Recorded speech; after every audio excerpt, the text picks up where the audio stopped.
Olá, meus amigos. Eu sou Gilberto Ribeiro Vieira e você está assistindo ao estudo do livro O Evangelho Dialético, que está disponível no site www.vidaeprognostico.com. Nosso tema hoje é casamento e individualidade.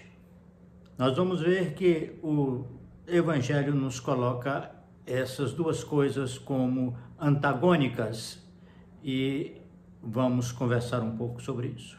Na hipótese, nós temos, assim não são mais dois, mas uma só carne. Portanto, o que Deus ajuntou, não o separe o homem.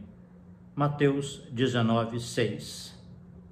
Jesus nos chama a atenção, antes de tudo, para um casamento que deve acontecer na intimidade espiritual de cada um.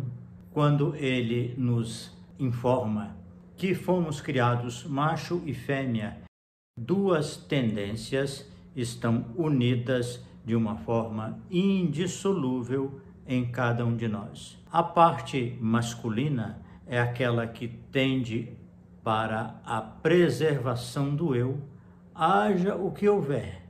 Mesmo quando está envolvido em grupos, em coletividades grandes e no casamento, o sujeito permanece uma individualidade, com identidade própria.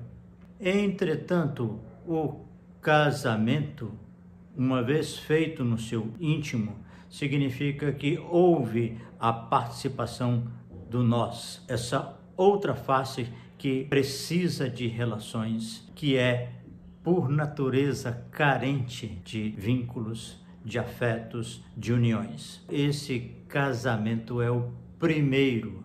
Se a pessoa estiver bem, que as suas duas vertentes estiverem congraçadas amorosamente entre si, qualquer que seja a união, qualquer que seja o casamento que ele se proponha, tende a encontrar por parte dele um envolvimento, um comprometimento saudável, equilibrado, amoroso e bem-sucedido.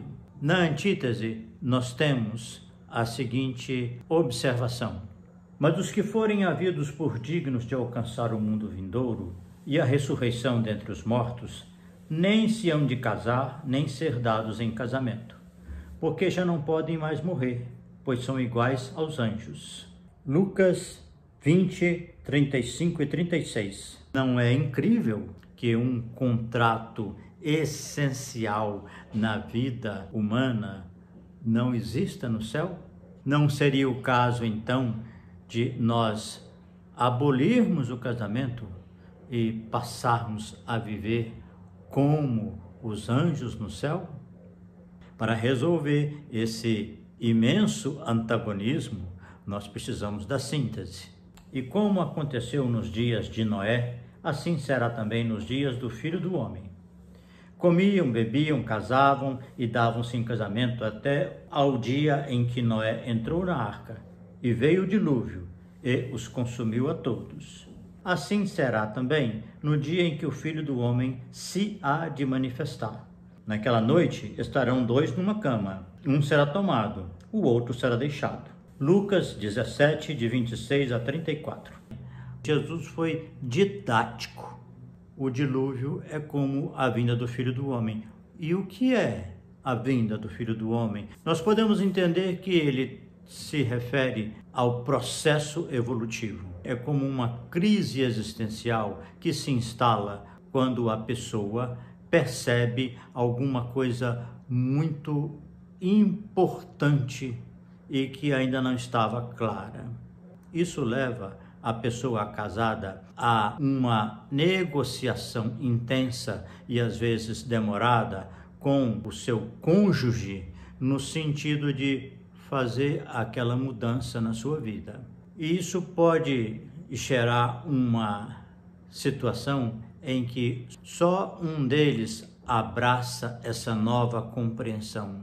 Então é recomendável que o contrato feito antes do casamento, seja muito respeitado. O casamento é muito benéfico para aqueles que conseguem manter uma parceria ao longo da vida e que seja oxigenada de vez em quando por essas mudanças, mas que não entrem em choque com aquele contrato inicial. Quando alguém comete uma infidelidade, ou seja, quando alguém lesa o contrato de forma unilateral, está cometendo adultério. Infidelidade não significa apenas uma triangulação afetiva, como geralmente se entende. Se você é a pessoa que está assistindo o outro e você entende que ele está sendo infiel ao projeto que vocês elaboraram e estabeleceram para vocês dois, é lícito você se separar dessa pessoa de acordo com o meu entendimento com essas palavras do Cristo. É lícito o divórcio em casos de infidelidade. Um abraço, muito obrigado, até breve.